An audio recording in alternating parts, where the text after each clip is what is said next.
we're making a video to talk about some top AI tools. AI tools that are disrupting sales as we know it. And there are three primary tools that we're trying to review here today. One of them is a company known as Topo, Topo.io. Exactly. And I think, to kind of give a good introduction to what we're doing today, Abby, is, you've gone off and you've scoured the world for all of the AI tools and sales tools, because I think at the end of the day, it's not AI that's going to take over your job. It's people who use AI are going to take your job. And I think that's the big thing, is AI is going to enhance you to be a lot stronger at your job.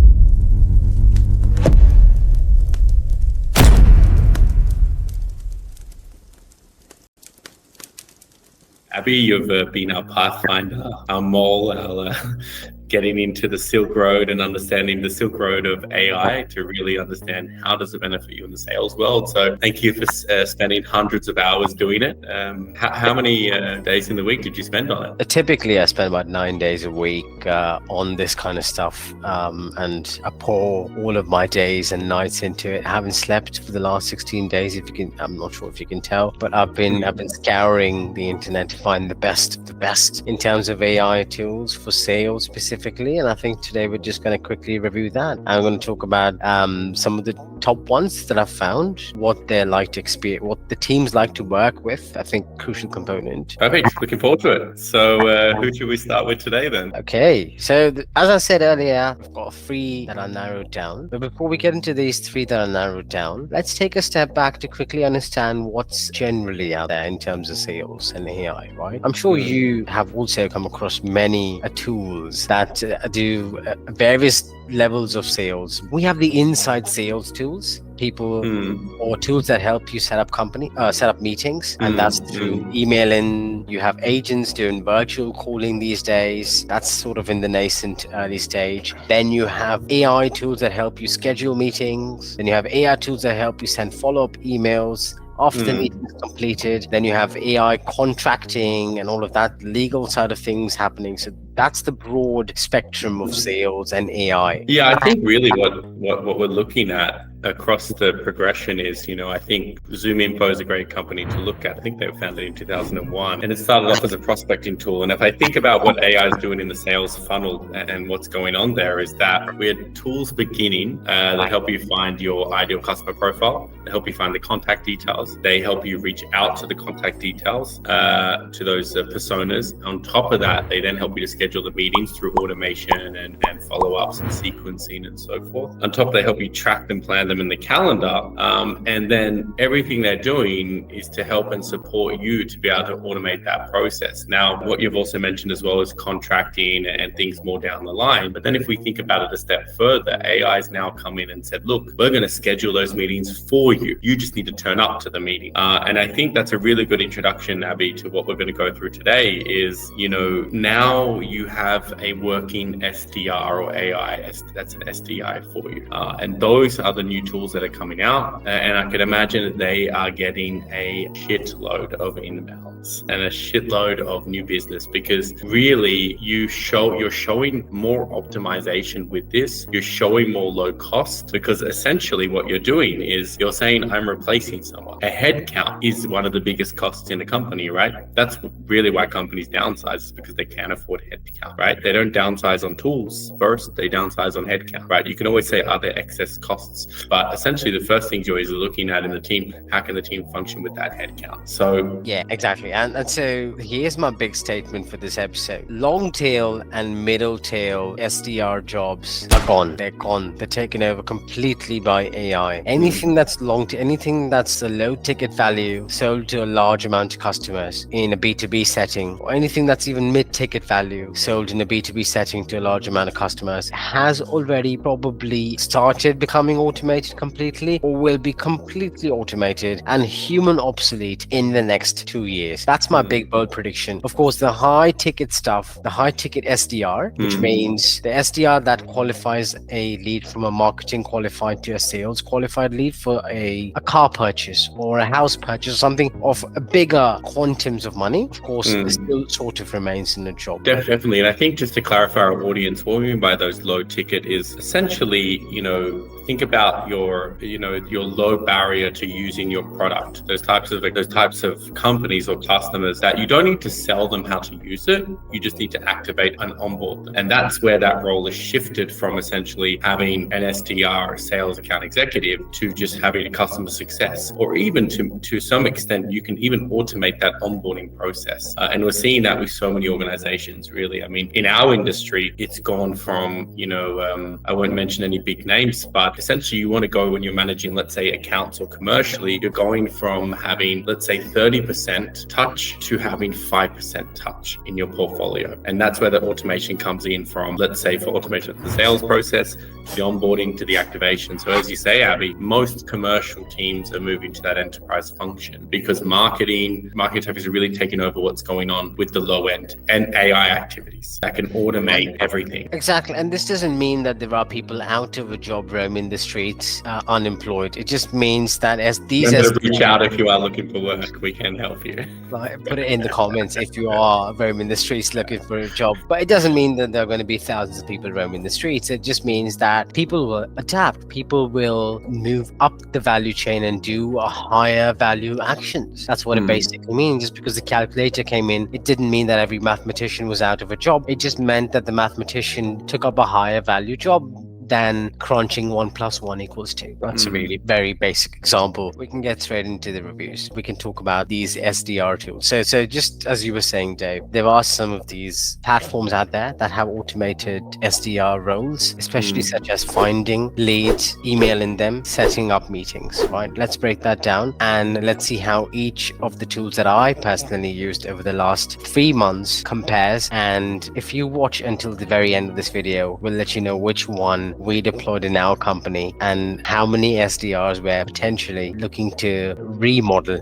based on this deployment. Perfect. Looking forward to it. Let's get into it. And so we'll do it the scoring template wise and the way that we ask the questions. So who is the first one you want to go through, Abby? So the first one that we want to go for is a company that I found strangely on LinkedIn because the founder is very, very vocal. And again, I just want to say at the beginning of this video, we don't have any personal biases against any company. We're literally doing a review here and we're spitting facts. We're talking facts and figures and numbers and data and real historical events. Nothing is made up. I found this tool using when I was browsing on LinkedIn. And of course, AI is such a hot topic. Everyone talks about AI these days, especially if they want to get front and center on your feed and get as many eyeballs as possible. This company is called AI-SDR. It sounds like it is a very obvious name. It's a very obvious name. And the founder is actually a great guy. He posts very regularly, very active on LinkedIn. And that's how I found AI-SDR as one of the shortlisted companies. So that was company number one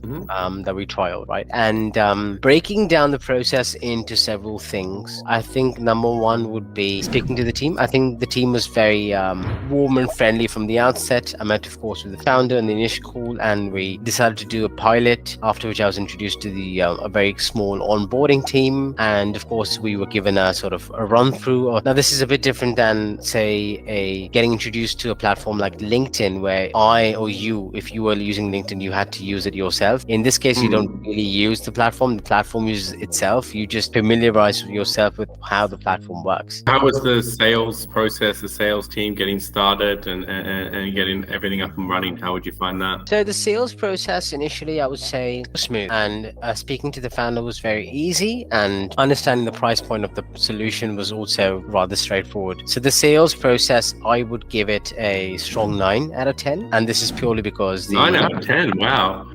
Yeah, it's pretty strong on that front. It was very easy to talk to them, and it was very they made things simple. It wasn't a complicated initial conversation. Yeah, I think this was they didn't leave you in the hanging. They were quite they didn't leave you in the hanging. They didn't ghost you too much. They followed up quite well. All that kind of good jazz. All that great stuff. Stuff. And that was, for me, was a great green flag initially. And I said that this is great. This is the company I want to work with, and we deployed them as one of the initial pilots to start the program with. Next step in point process would be onboarding, I'm guessing, right?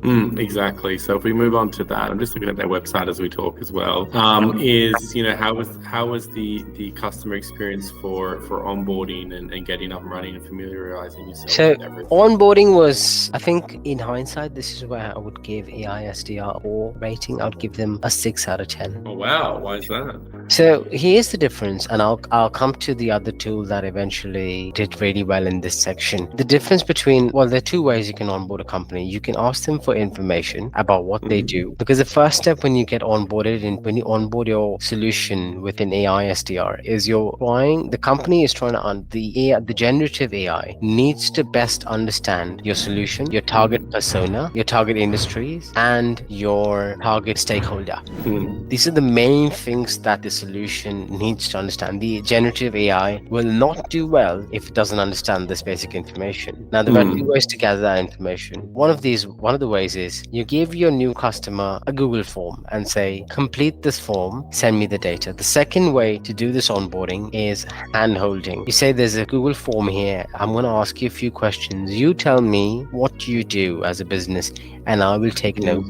For whatever reason, AI-SDR decided to take a very impersonal approach. This is probably a very scalable approach, where they just gave me a form and said, hey mate, fill this out, tell me what your product does.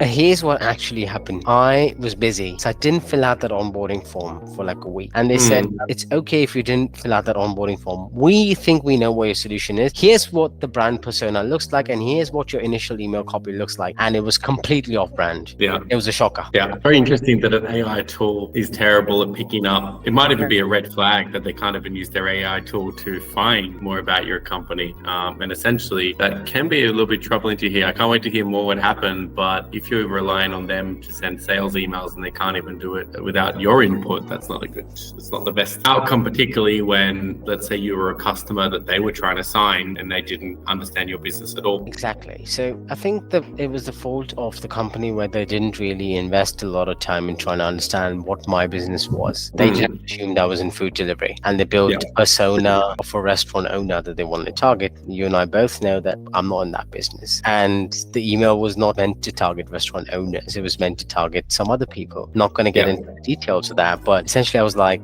my jaw dropped when I saw the email copy and I said, WTF is happening here?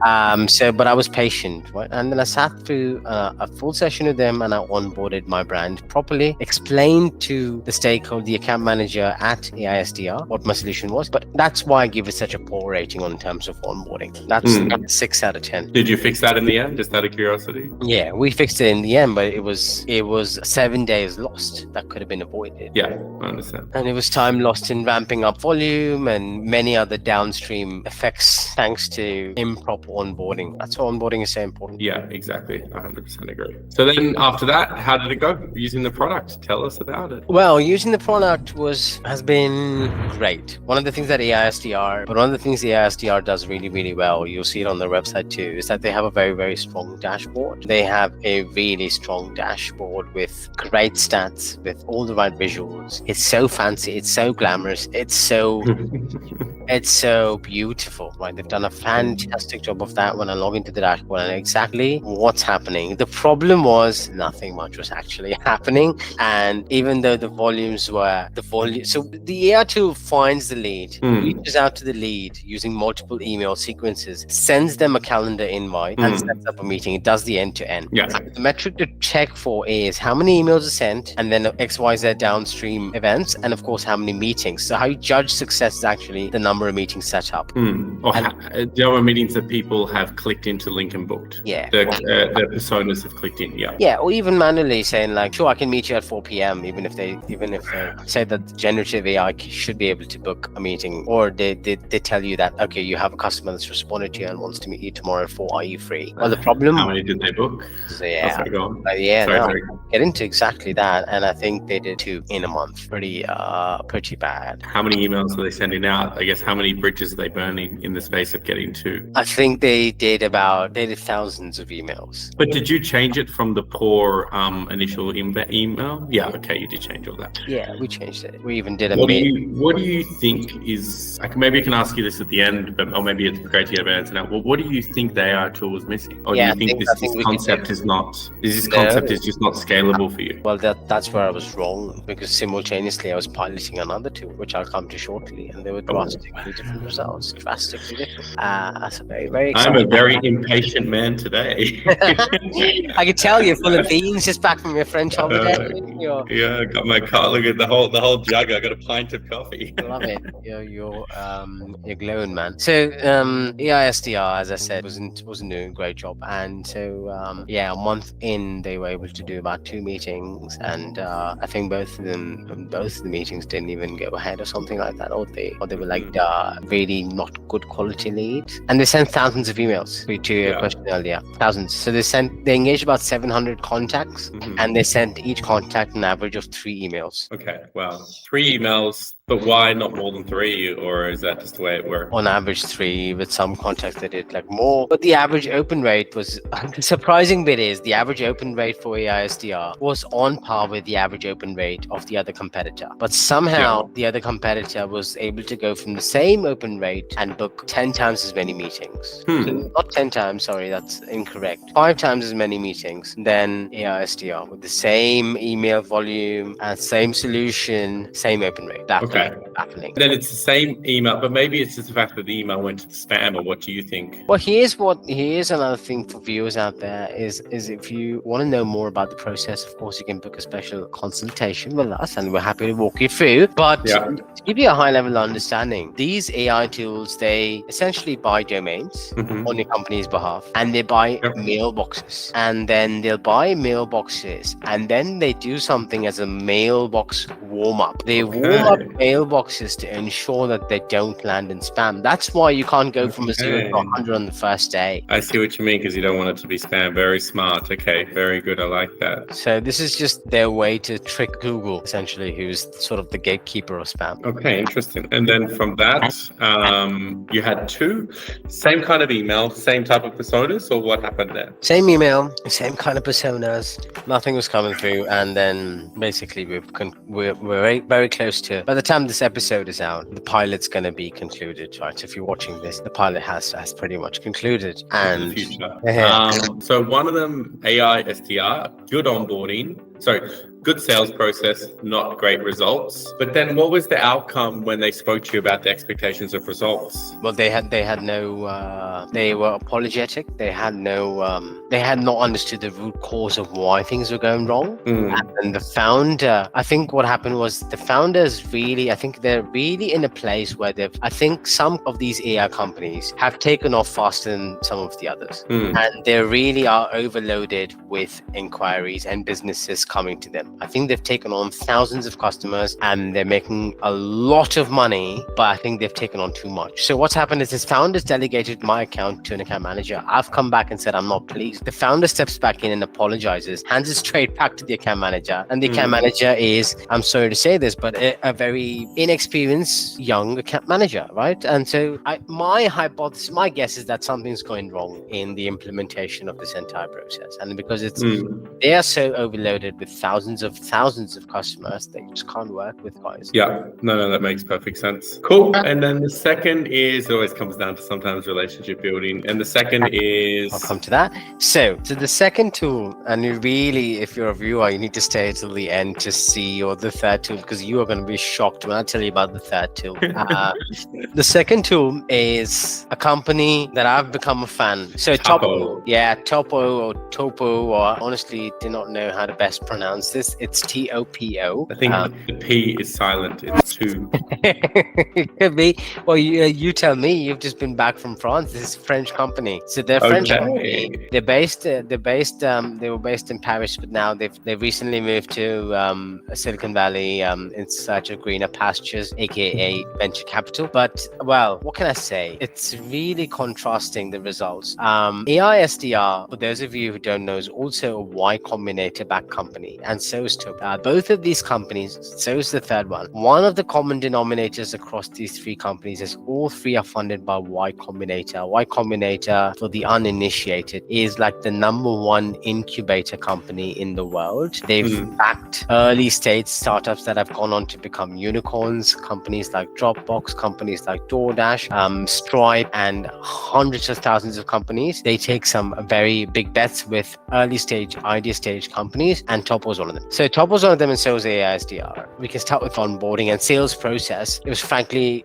very smooth and amazing, but I will say I'll give them a 8 out of 10 because the sales process with AI-SDR was more glitzy and felt like I felt like I was getting the Rolls Royce treatment with AI-SDR, and I wasn't getting that with Topo. It was a very straightforward experience. I didn't read into it, but then it doesn't matter because after that, the onboarding process I think was where Topo did things really, really well. The CTO of Topo onboarded me himself, or the chief, one of the founders of the company. So there was no delegation. Yeah. You wanted to say something? Yeah. That's no. I was going to say, because obviously you work for a very large global company, right? And it's very interesting that probably Topo recognized who you were more so than AI-SDR, probably because of geolocation, right? Because the CTO probably knows in Europe what your company is, and probably the guy in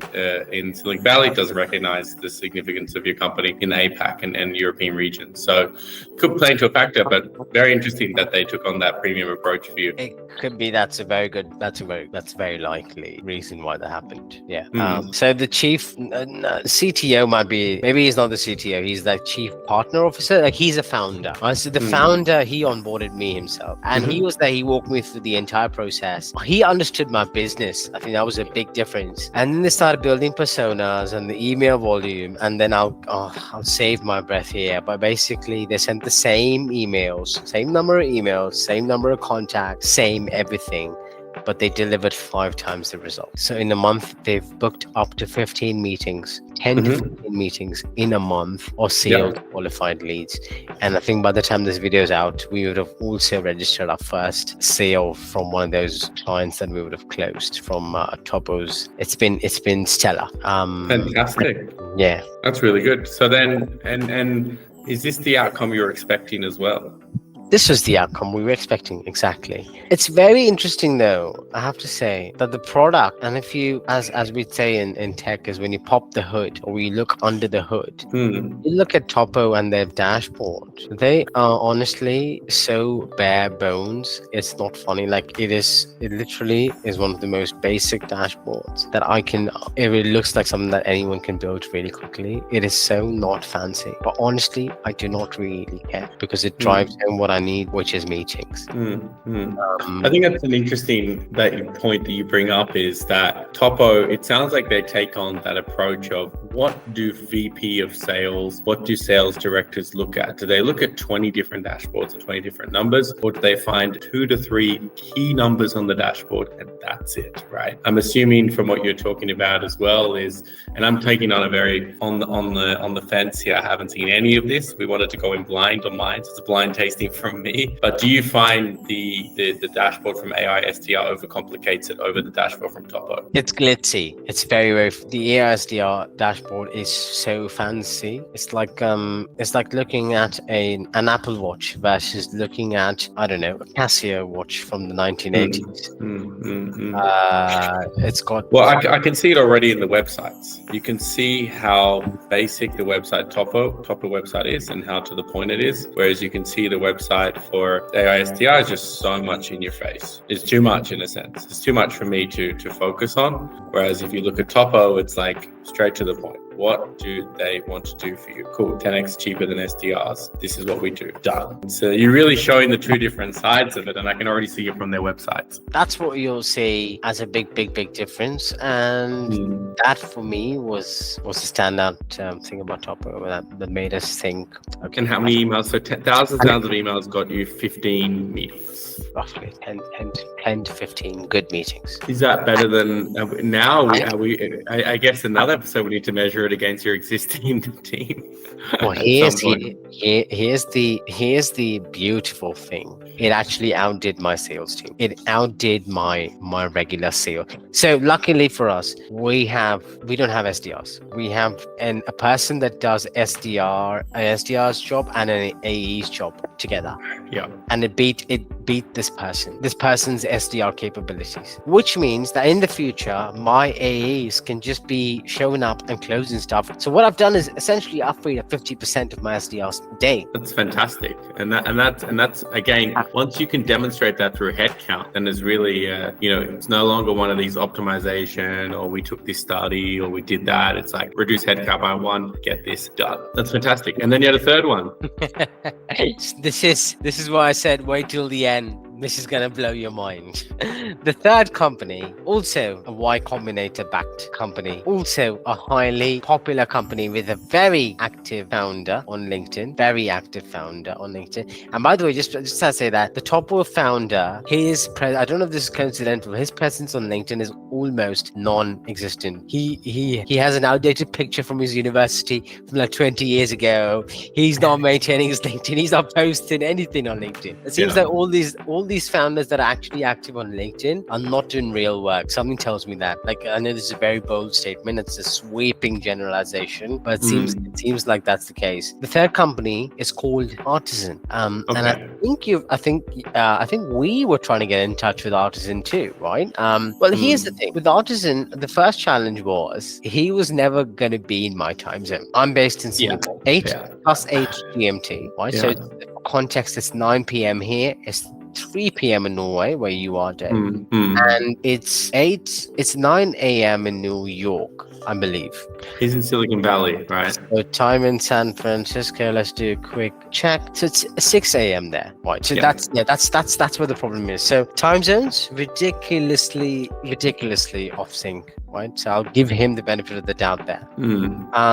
But before I come into my experience, I think you have a personal experience with Artisan too, right? Yeah, definitely. I had a very sales process with it. I want to hear about that. Time zone wasn't too bad. When he actually sent, I like that his email signature is him, and you feel like you're going to meet him. And plot twist, you don't meet him. So who we met in the end was I believe it was a product person by the sound of it, because they were just reading off the script. Just going, and you could tell whenever you asked certain questions, they got a little bit more uncomfortable because they were more like commercially driven questions, which they probably weren't anticipating or didn't really want to handle, because it seems like they have a very stock standard sales process, which is just volume based. This is the product, this is the cost. Don't ask me anything extra. This is the template. And she was very good in terms of answering questions and going into details. But it almost looked like we're taking them off their script whenever we did that, whenever we back on things. The deck they went through with us was pretty stock standard, one of those things you can give anyone just to go through with everything. But I would say that, in Europe, it's so different dealing with American style companies. I mean, even when we did the AI the sales intelligence tools, seeing the difference between Cognisms and also seeing the difference between ZoomInfo and Lucia, they just do things a little bit differently to those American style tech companies and the way they do sales and culture selling as well. Because this was something I wanted to ask you as well, is how is the culture selling in terms of the AIs? Is AI-SDR the American one versus the French one? Do they set up the emails a little bit differently? Yes or no? And we can get to that. But essentially, we had to test whether the translations were good enough for the Nordics market, and then they never got back to us. We never heard from them again. So I believe that they're just one of those companies that this is it. If they don't follow the sales process, move on to someone else. And it could just be there's too many leads, or it just could be they're great at identifying people, identifying and qualifying customers, MQL to SQL, or even the inbounds, or it could just be, I don't really care. I'm going to deal with someone easier. Because again, they're quite younger, I would say, sales people who are focusing on this product driven. They're focusing at the moment on and at the moment it's very product driven. So they probably don't need to focus on those enterprises or bigger deals, or that's probably not their directive. It's get the low hanging fruits, get them up, get them running. Any leads, it's going to take a month, 2 months. forget about them. It's not our focus at the moment. Yeah, that may be the reason. I think what I've realized in the last couple of months is that there's a lot of AI hype going around, and lots of these companies are buried in that hype. As you said, there are too many leads. Maybe Topo's website results in weak lead gen for them, and that's why they have fewer leads to speak with. Maybe that's why they're able to give me the red carpet treatment here. And versus Artisan, I spoke to the founder. He was so enthusiastic, so pumped up. He was so pleased. He was super excited. I have screenshots of sending him at least 5 follow-up emails saying, any interest? Are you interested? I want to do a part. This is me literally saying, take my money. Yeah. I'm happy to attach a screenshot. It's quite sad, really. So a few emails here. I don't mean to name and shame, but waiting the proposal. Still keen to work with Panda. Apologies, team are deep diving into nothing. Heard that? Okay, looking forward to it. Following up would be great. Proposals, any concern? We've been slammed, haven't had the time. New AE joining on Monday. At that point, I said, I'm not going to follow up. If you've got a new AE coming in, then you need to reach back out. I haven't heard back since. That was the last email I ever got. Yeah, this is crazy. This is, but this is the hype of it all, right? This is what they have, and I think the only question for me is, let's track and follow them. Let's see where they are in 3 months, because the hype comes in, and do they get that recurring revenue? Is these AI tools going to work? I think it's very dependent on what you're selling, but it'll be interesting to see how the market adapts to this, right? Because AI tools, you could do, automated calling, right? How did they get rid of how did the market adapt to automated calling? In UK, there's now blacklists. You can't call companies unsolicited. I think in the States, I don't know the laws so well, but maybe it probably is a little bit more cowboy than I would say Europe. GDPR stopped people from sending unsolicited emails. In the Nordics, you can't send unsolicited emails to someone. Let's say it's Abby, if it's your email address. So the law is catching up with these AI tools. I think Europe is compliance and regulations coming in a lot stronger, but it will be interesting to see how the product adapts to the market as we go closer and closer. And it's a bit of a shame that I can't utilize these tools as much, because nobody builds these tools for Europe. It's just not big enough, the market. I think the biggest market people look at is Germany and France, and obviously the UK. As the first, let's say UK, the first satellite market. ZoomInfo has an office there now. Before they were doing waking up early. Now Germany and France is looked at, but Germany is just so much regulations. I don't know the laws in France with everything, but I'm going to take a leap and probably assume it's a little bit like Germany as well. So it's very interesting to see how the AI tools and it's interesting to see how you use them, because your product is very self-explanatory in that sense, where you put in $1, you can see $1.50 come out, right? Particularly for the tail end. You don't need someone to overcomplicate or over explain it. So that's super interesting that you've had that, and it's super interesting the way that you've described how things have been. Yeah, I think our viewers are going to enjoy this one. They're going to benefit greatly from this, and I think I'm really looking forward to doing more of these kind of latest tools that are out there. Maybe branching out into reviewing other AI stuff that's out there, because there is so much on right now. This is the hype phase. The next 6 months to 1 year is really when the hype phase is. And as you said, let's keep an eye on these companies. Let's see where they go. Let's see how many of them survive, how many of them make it to the next stage of funding or next milestone. And No, super interesting. Really interesting findings there, Abby. I really love to be able to dive into that and really be able to demonstrate and show what the results of these AIs are. And they're not the silver bullet we always wanted. And I think that's something we should say to the audience is, I was someone who really always believed I used to hope and pray to the gods and make all the sacrifices I could to the bulls go down, and particularly in July, in the month of Caesar, and see what I could get. But there's no silver bullet. I think it's a combination of these is going to get you to your goals and building and optimizing your sales team. But I think what this AI is demonstrating and what it's proving as well is that you're definitely going to get left behind if you don't utilize it.